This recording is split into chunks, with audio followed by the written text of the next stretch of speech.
টাকার অভাবে আমি আমার বর্তমান কিছু সমস্যার সমাধান করার জন্য আমার নিজের শখের ফ্রিজটা আমি বেচতে চাইতেছি। মানে আম, আমি আমার কিনা দাম 47,000 টাকা। ঠিক আছে, এখন আমি বলছি 35,000 টাকা আমি সেল করব।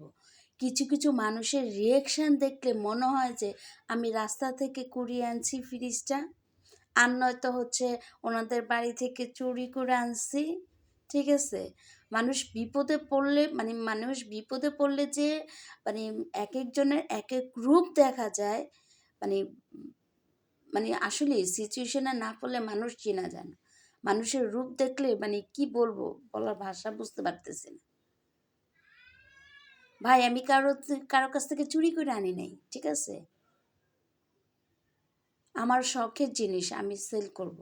আমার এখন টাকার প্রয়োজন। ঠিক আছে, আমার জিনিস আমি সেল করব। এমনভাবে রিয়েকশন দিচ্ছেন আর এমনভাবে প্রাইস বলতেছেন, মনে হচ্ছে যে এটা আপনার ঘরের থেকে আমি যে টাকা দিয়ে কিনছি, পকেটের টাকা দিয়ে কিনছি, এটার কোনো মূল্যায়ন নাই। 47,000 টাকার ফ্রিজটা 35,000 টাকা বলছি, এটা আপনাদের কাছে কি মনে হয় হাস্যকর? মাগনা দিয়ে নিয়ে যান, আর টাকা লাগবে না, ঘর থেকে এসে নিয়ে যান। মনে হচ্ছে তখন খুব খুশি লাগবো। মানুষের রিয়েকশন আর ভাবমূর্তি দেখলে না মন চায় বমি আসে।